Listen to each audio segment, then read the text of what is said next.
It is very important for us to understand why do we eat and the different types of foods that are available that give nourishment to our bodies.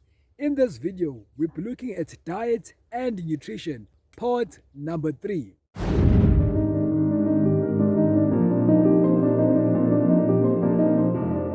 There is truly truth in the saying that says, what you eat is what you are. Because if you come to think of it, what you eat is what builds up your body as well. And bear in mind that as we eat to live. We don't live to eat. So, in other words, the food we eat should be able to nourish our bodies and should be healthy. We cannot depend on societal habits in order for them to be able to determine how we should eat and what we should eat. Here are just a few reasons that will help us to understand why do we eat. Number one, it's to build body tissue. Secondly, it's for us to be able to gain the nutrition our body needs. Thirdly, eating and the nutrition we get from the food helps to build the waste tissue that has been broken down. Fourthly, it's to produce good blood because the food we eat as well, when it gets broken down, part and parcel of that goes to our blood. Just to read to you what my favorite author Ellen White says in the book Ministry of Healing, page 295, paragraph 1. Our bodies are built up from the food we eat. There is a constant breaking down of the tissues of the body. Every movement of every organ involves waste, and this waste is repaired from our food. Each organ of the body requires its share of nutrition. The brain must be supplied with its portion. The bones, muscles, and nerves demand theirs. It is a wonderful process to transform the food into blood and uses this blood to build up the various parts of the body. But this process is going on continually, supplying with life and strength each nerve, muscle, and tissue. Well, my friends, the question which now begs for an answer. In this case, what is the most helpful food products or food categories that we need to consider when we eat? The answer to that is fruits, grains, legumes, and nuts. Now the Bible says in the book of Genesis chapter 1, verse number 29, the original diet that God chose for man before sin. And God said, behold, I have given you every herb bearing seed, which is upon the face of all the earth, and every tree, in the which is the fruit of a tree yielding seed. To you it shall be for meat. So we find the element of God giving people a plant-based diet. And then after sin came into the picture, God also added vegetables. If you read in the book of Genesis chapter 3, verse 18, thorns also and thistles shall it bring forth to thee, and thou shalt eat the herb of the fields. So it's fruits, grains, nuts, and legumes, of course, that God put out there for human beings to eat as a best original diet. Now, my favorite author again, Ellen White, says in the book Counsels on Diets and Food, page 81, paragraph 2, grains, fruits, nuts, and vegetables constitute the diets chosen for us by our Creator.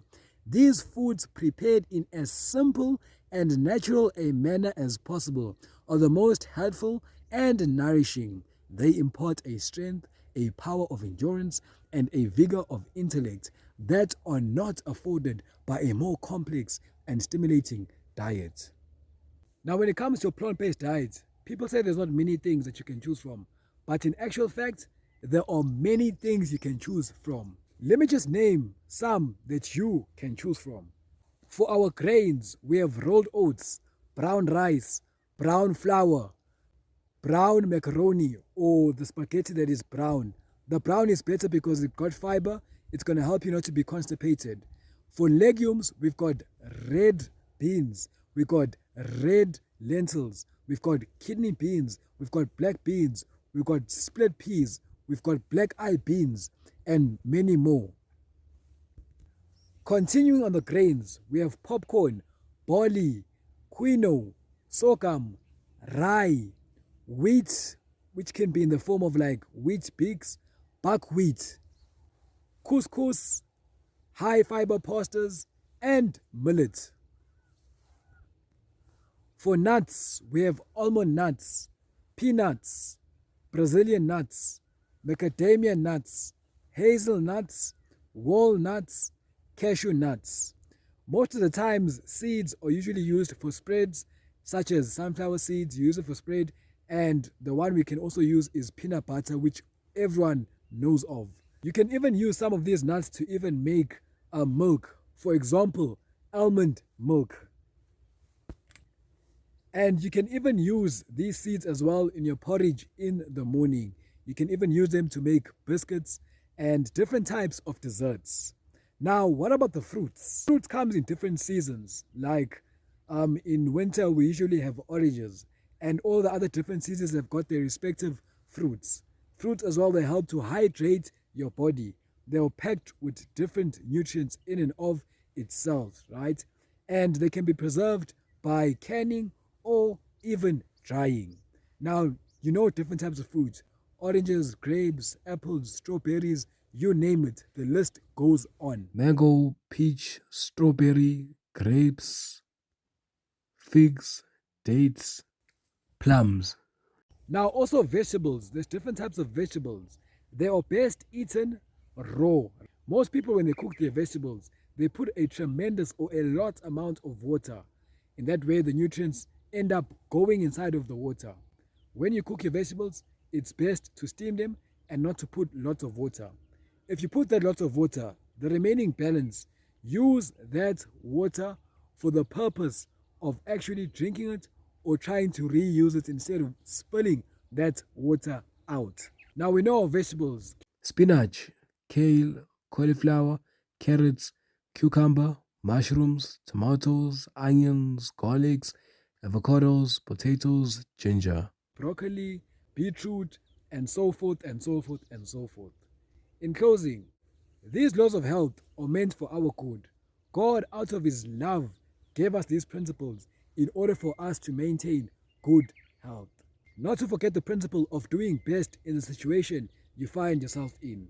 Closing with this quotation found in Counsels on Diets and Food, page 349, paragraph 1. Let the diet reform be progressive. Don't forget to share this message